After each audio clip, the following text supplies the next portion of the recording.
companies exploit their customers' lack of knowledge and use their ignorance against them. I mean, not many people know about waterproofing. The way it usually works is that you call up the company, you get somebody that sets up an appointment with you with both decision makers there.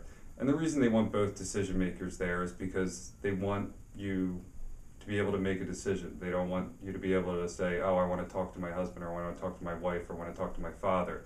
They want everyone there so that they can pressure you into making a decision right away, which most people don't know a whole lot about waterproofing. I mean, it is a niche business.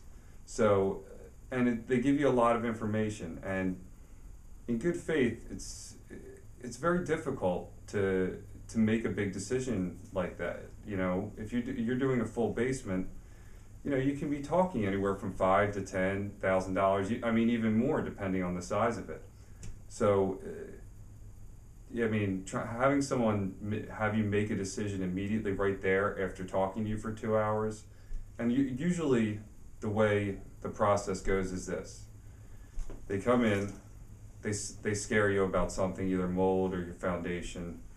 Then they draw you up a big plan. They give you an elaborate presentation, and they quote you a ridiculously high number, and then they drop that number down. But the only way they can drop it down is if you sign tonight. Is if you sign right now, then they can do it. They might call their manager or something like that to see if they can get that ridiculously high price even a little bit lower.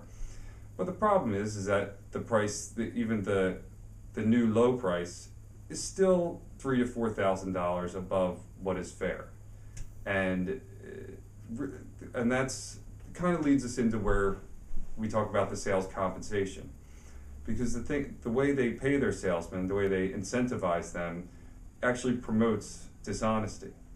Let's say the base price for a standard basement is $6,000.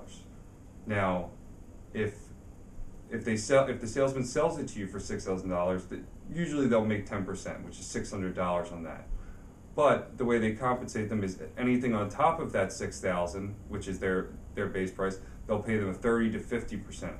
So if they sell it to you for $8,000, then they make more than double what they would have made if they just sold it to you for $6,000. There's nothing like actual real world experience to, show a person about waterproofing. That's why anymore I used to hire salesmen, but you always have the same problems. The people are unhappy with how things are done. When they are just a salesman, they depend on that sale for their money. I mean, they work purely on commission. So the way I've solved that problem is that I take my people from my work that have worked for me, and I have them go on the sales. So they have real world experience, and they're not depending on selling you the job in order to make a living. Also, it comes into play is the way they compensate their salesmen. So the way most companies do it is that they have a set price for everything. So if you're getting a pressure relief system or a French drain or whatever they call it, there's so many different terminologies people use to differentiate themselves, even though they are selling the same thing. My policy is that we never go higher than our set prices. I have everything calculated so that we make a fair profit on everything. And I mean, the way I would rather make profit is through volume. Just from a business standpoint, it costs 85% less to keep existing customers than it costs to get new ones. So once somebody, I mean, typically once we waterproof your basement, we shouldn't have to come back, but you're going to refer us to your friends and your family.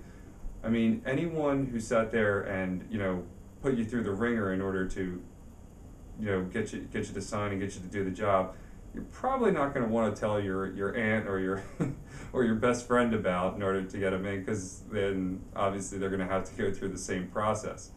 You want to deal with people who are going to be straight with you. I mean, when I when people call me and I come in their house, I'm a real person. I'm not, my agenda, I mean, obviously I have a purpose there, but I don't have an agenda that's outside of helping you solve the issue.